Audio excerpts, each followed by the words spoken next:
I think, would like to read. Is that true? Yes. Would you like to? Sonia and Sonia and Connie. Colin. We'll have Sonia go first, and then Connie.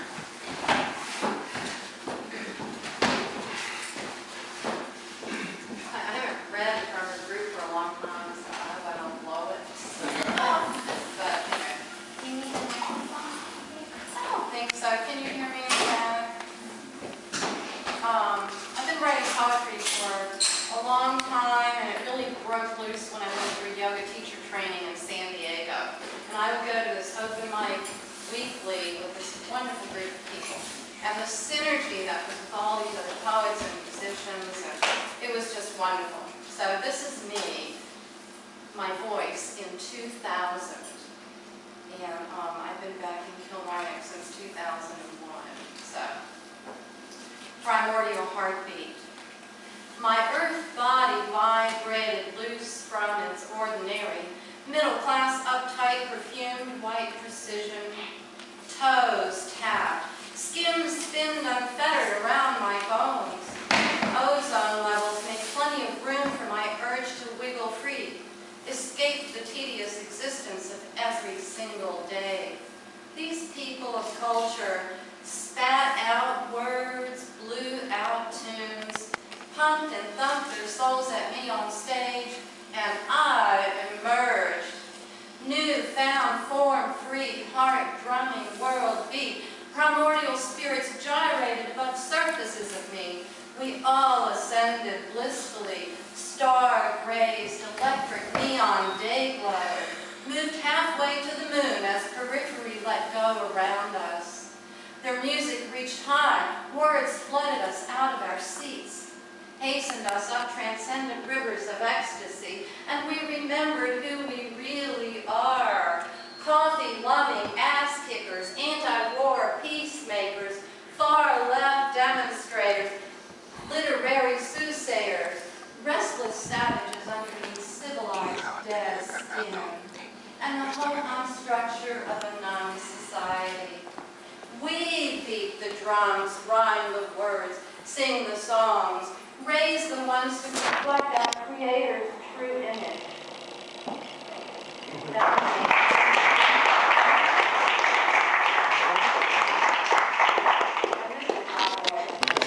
Making that statement, that we heard words that we found beautiful, mine are none of them, okay? Mine takes a different, my poetry takes a different path. I wrote these poems about 10 years ago, and I always used to like to write poems for my friends, and these birthday poems for them. And it tells about who they are. So, okay. First of all, let me ask, does anyone know the singer/actress Jessica Simpson? Yes. Okay. Also, do you know she used to have a reality show? Does anyone remember that? And she always used to be eating tuna out of a can, and it had chicken of the sea on it. And she could never understand, was it tuna or was it chicken? Okay, and I see a neighbor coming up the driveway now. But anyhow, here goes. Cheers to another year, because birthdays are not a fear for this multitask queen who has been told she looks like a teen. Oh, by the way, she has become a little more lean, a tower of strength, a brown sugar cutie, and oh, how she dreams of R. Kelly touching her booty. In her baby, riding on her 22s, she's on her way to bingo, no way she can lose. Sitting mighty high like an American Idol. But does she know she has to sing to get this title? And this one is for her cat. Her cat named Dallas. A putty-tat birthday greeting. And I wrote this to the tune of a rap, but I'm not, well, I'm not rapping today. Jason DeVries. No, I don't have to do it. Okay. Okay. Today, I'm about 7 years. But please, no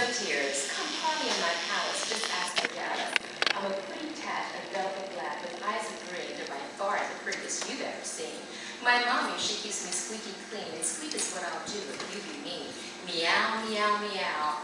I don't want no cow. It's tuna for me, I sure love to eat. I guess you could say it's my favorite treat. Chicken of the sea, that's my brand. If it's good enough for just a season, it's good enough for me.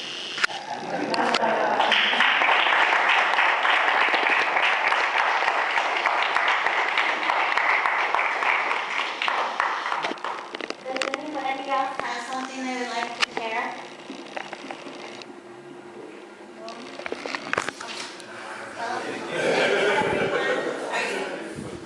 is there anyone? It's like an altar call. Is there anyone who will share? Good. Robert Mason, the editor of our regional newspaper, is going to honor you.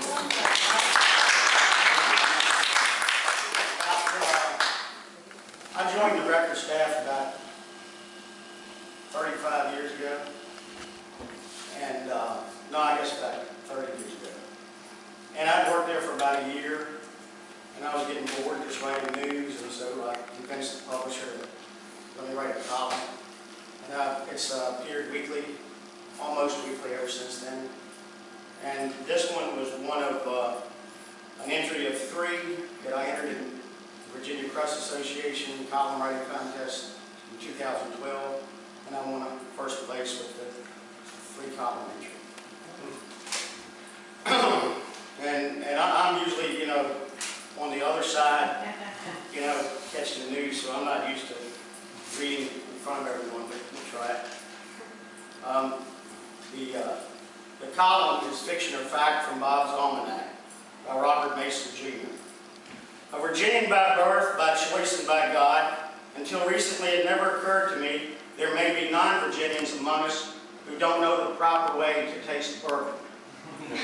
By and large, these are the same folks whose noses turn straight up whenever I speak. Where I come from, and in the heaven I'm going to, everybody talks like me. Deal with it. I'm a Mason by birth, part Kincaid, and by God, I had little choice in the matter. I'm proud of my roots in the hills and the valleys of Virginia. At my family reunions in the shadows of natural chimneys, we all sound alike. We're rednecks. It's a legacy we wear with pride, rightly deserved through hard work from one generation to the next. My political party, like my religion, is Christian. My favorite music is hillbilly gospel. We salute the flag of the United States of America. We honor our parents and respect authority. Although we seldom back down, even when we're wrong. We're honest and truthful, sometimes to a fault. I love grits, the kind you eat and the kind you marry. I like my beer cold, my coffee at room temperature, and my whiskey straight. And that brings me back to today's tutorial. While reading Beam Straight Up, the bold story of the first family of bourbon by Fred Noe, a 7th generation Beam master distiller, I came across an essay, How to Taste Bourbon. According to Noe, bourbon is a whiskey made up of at least 51% corn, coming off the second distilling at no more than 160 proof, and aged to no more than 125 proof, at least 2 years, in a charred, new oak barrel. It has to be made in America. About 90% of it is distilled in Kentucky. The name comes from Bourbon County, Kentucky, where the first batch was distilled over 200 years ago. The proper way to taste bourbon, and this is the condensed version, is to pour a shot in a glass, swirl it around to aerate it, put your nose in the glass and inhale deeply.